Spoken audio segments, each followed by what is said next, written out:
Summary lesson number 2. First, let's review that it's important to know the difference between summarizing a narrative text and an informative text. If you are summarizing a narrative text, you need to use the plot diagram, and if you are using an informative text, you need to use the same organizational structure as the author. When we talk about summarizing, it's important to note that it's part of the Utah Core Standards, which is being able to write an objective summary that uses textual evidence. We are going to do these 5 things today. It's quite a bit, so we're going to make sure we follow the same organizational structure as the author. We're going to identify the central idea and write a topic sentence. We're also going to distinguish between main ideas and trivial information. We're going to learn how to paraphrase, and then we are going to create our rough draft. So when you write an effective summary, meaning a summary that works well, you'll need these 7 things. Let me hide that so that you can see it a little bit better. And today what we're going to focus on is capturing the central idea and including only the main ideas. Where would that be at in the 6 traits of writing? It's going to be in main idea, right? Because you want to know the clear topic of a paragraph as well as the article, and you'll only include those clear topics in a summary, which is what this says. Include only the main ideas in your summary. It needs to be very, very brief. Effective summaries delete trivial information even if it's interesting. Don't give it to the reader if it's not a main idea and essential for them to understand. Summarizing does 2 main things. We delete the trivial information or the stuff that's not important, and then we paraphrase in our own words. There are 4 R's of paraphrasing, and I'm going to use this sentence to help me teach that. So the first one is reword using synonyms. If this is the sentence, the girl ran toward the mansion, if I was going to reword that, I would say the young lady sprinted towards the big house. So I still kept the same meaning, I just used synonyms to replace the words that were in the sentence. I would also rearrange words. I put towards the mansion, the girl sprinted. I've had some students put like the mansion sprinted towards the girl. That does not keep the same meaning, so it wouldn't work. Next, you need to realize that some words or phrases cannot be changed. So for example, I probably wouldn't change it to young lady because that sounds like it's like a older teenage girl versus a young girl. And so I just would delete young lady and only use girl. You also wouldn't be able to replace it with like she because that could be an old lady or a 2-year-old. It's too broad. You need to keep some words the same to make sure that you keep the same meaning, which is what the recheck stands for. Recheck that it's the same meaning over and over and over again, because people get in trouble for doing this when they paraphrase somebody and they think they have the same meaning, but actually they completely change the meaning. You can like go to jail for this. So make sure that you recheck and have the same meaning. Okay, so with if you were in the classroom, we would do this and have you stand up and look at the different main ideas of each passage, but we'll just do it on here. So this paragraph, I want you to push pause, read it, and then push play once you think you have the main idea. Okay, so the main idea of this paragraph is about the improvements of robonauts over the years.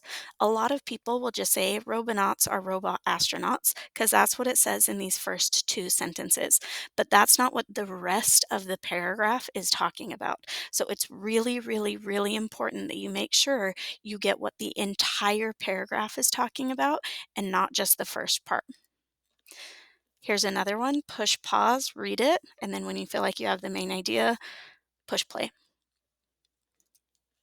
This paragraph is about the benefits and drawbacks of automation, not just that automation is where robots do people's jobs, because again, that's only at the beginning. The whole thing is talking about how it's good and bad. And then lastly, push pause. The robotics club needs to clean up after themselves or they could lose their meeting place. Yes, this whole thing is talking about how they need to clean up, but why do they need to clean up? Because they want to keep their meeting place. This is going to be on your summary rubric. It's number 3, includes only the main ideas. If you include only the main ideas, 3 out of 3. If you only include like one main idea, only 1. If you have some of them, you'll get a 2. Here is my article titled "Why Do We Say Hello" by Sarah McCary. What I did is I went through, I read a paragraph, and then I rephrased the main idea into my own words in one sentence. So this one is talking about why do we say hello when we answer the telephone.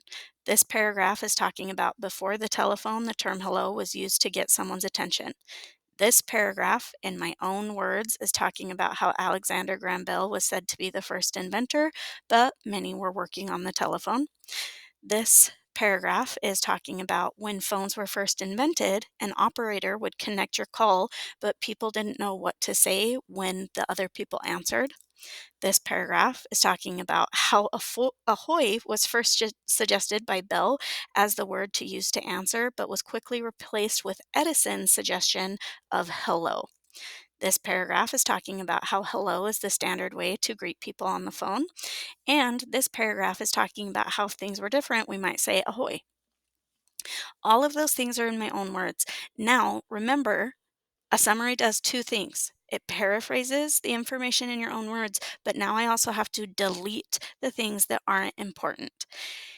The main idea of this paragraph is the reasons that we say hello when we answer the phone. I would probably get rid of this first paragraph because it's not necessary to understand the main central idea of the reasons why we answer the phone. I would also probably delete the paragraph that's talking about Alexander being the first person to create the telephone because that's not necessary for my reader to understand why we say hello when we answer the telephone. I deleted the stuff that wasn't important, and now I'm going to have you guys work on yours. I'll do the first 3 with you. Would You Marry a Stranger by Jessica McBurney.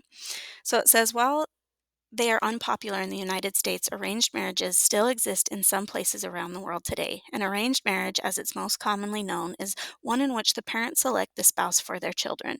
There are 2 different types of arranged marriages. The first is a forced arranged marriage, when the parents or guardians select a spouse for their child, and the individual child has no say in the decision.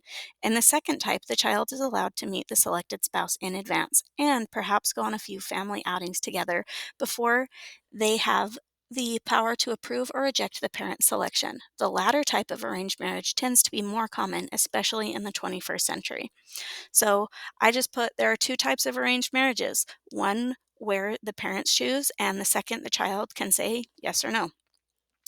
I deleted all of the unnecessary information and put it into my own words in one sentence. Now, I want you guys to go through, read this paragraph, and put your own paraphrasings into these boxes.